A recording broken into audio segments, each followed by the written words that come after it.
Hi, this video is about angular motion, angular speed, and acceleration.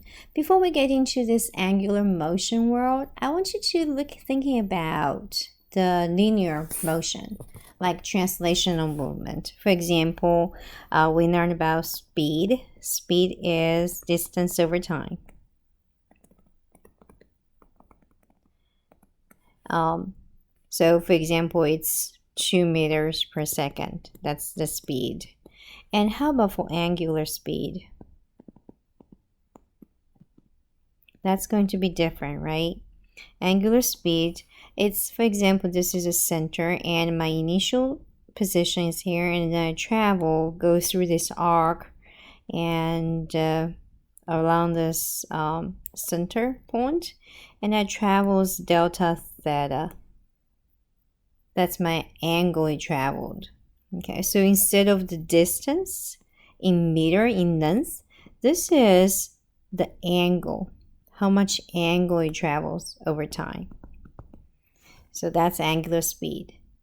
Instead of distance over time, we're using the angle. Okay. So knowing that, we're gonna look at our unit for angular speed. We know angle is gonna have in unit of degree or radians, and here we're using radians, and over time that would be second. So angular speed will have a unit of radians per second. Let's take a quick example. So if here delta theta is giving us in 30 degree, and for this object to go to pass this 30 degree, and it takes about 2 seconds of time. We need to find out the angular speed. So angular speed is going to be equal to the angle it travels over time. And this angle is 30 degree. We cannot use degrees. We have to use in radians. How do we change degree to radians? We're going that using a degree. We're going to divide by 180 because 180 happens to be a pi, right, in radians. So that's how we convert degree to radians. Then time is 2 seconds. So the top is radians. Then we can calculate this angular speed. Let's take a look. So it's pi divided by. So the angular speed I have over here is 0.26 radians per second. Okay. Now, it's time to thinking about another topic. Is how this angular speed related to the speed. By the way, angular speed, we're going to have a symbol we're going to call omega. Okay, I already kind of say it. Omega is the symbol for angular speed. And we talk about speed, the unit is velocity, right? V. Okay, how is omega related to velocity, right?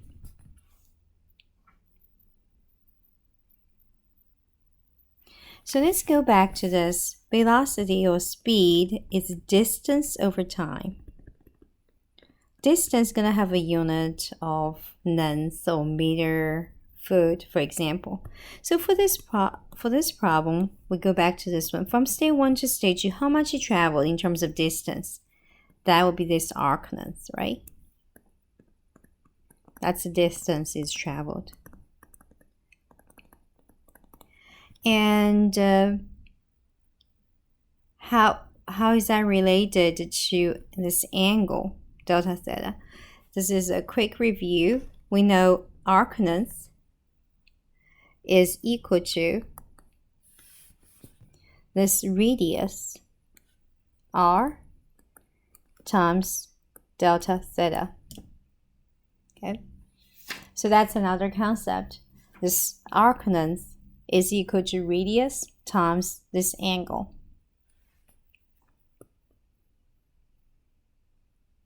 So knowing that, this distance will be r times delta theta, and then we divide by time, delta t.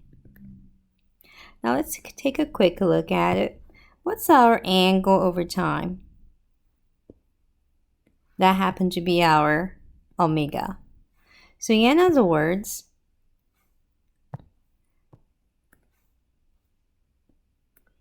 how is velocity related to angular velocity? Is this radius? Okay, so velocity is equal to omega times r. It's a very handy formula we use quite often. Let's take a quick example. And for this problem, we see this omega they given us is 10 radians per second. And this r, this radius, is 3 meters. Then they want to find out what's going to be the velocity. Okay, and knowing this formula, we can quickly know velocity is related to angular velocity by times this radius. Knowing that, this problem is really easy. 10 radians per second times r is 3 meters, and that will give us 30 meters per second. Be aware, radians has no unit, right? It's no unitness. So it would be, that's going to be the answer for velocity. Okay.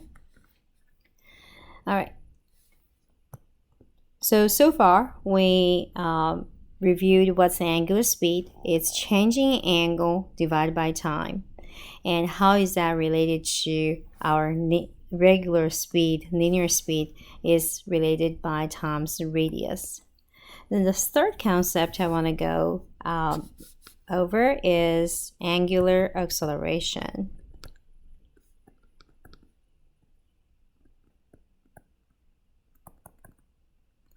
Angular acceleration has a unit, has a symbol as alpha. Okay. So alpha, how is that related to how is that defined? So alpha is going to be equal to the angular speed difference. So it's going to be delta omega over delta time. This can be easily related to our regular acceleration we learned before for translation.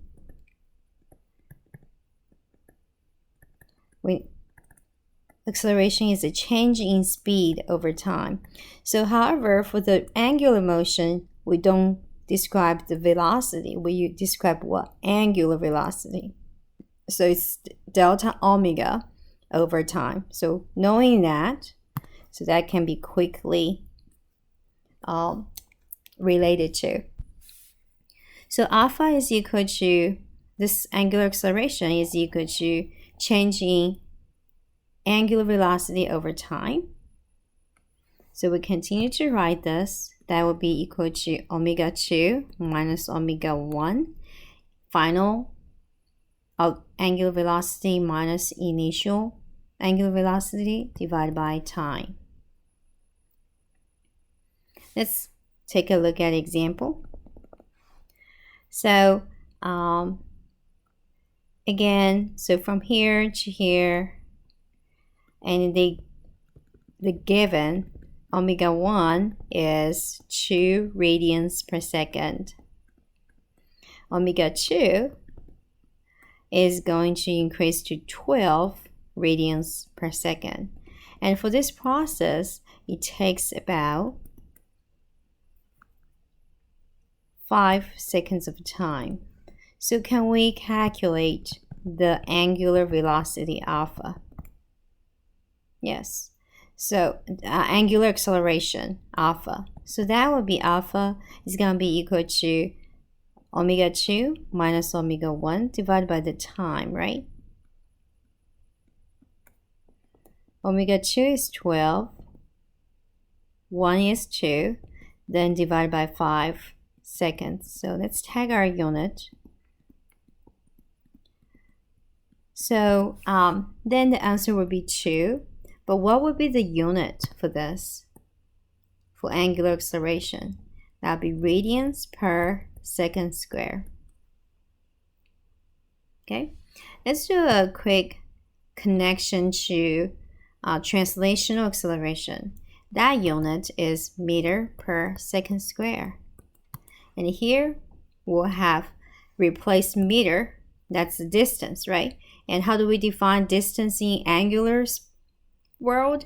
We'll see how much angle it have swept through. So that's going to be radians. So change meter to radians.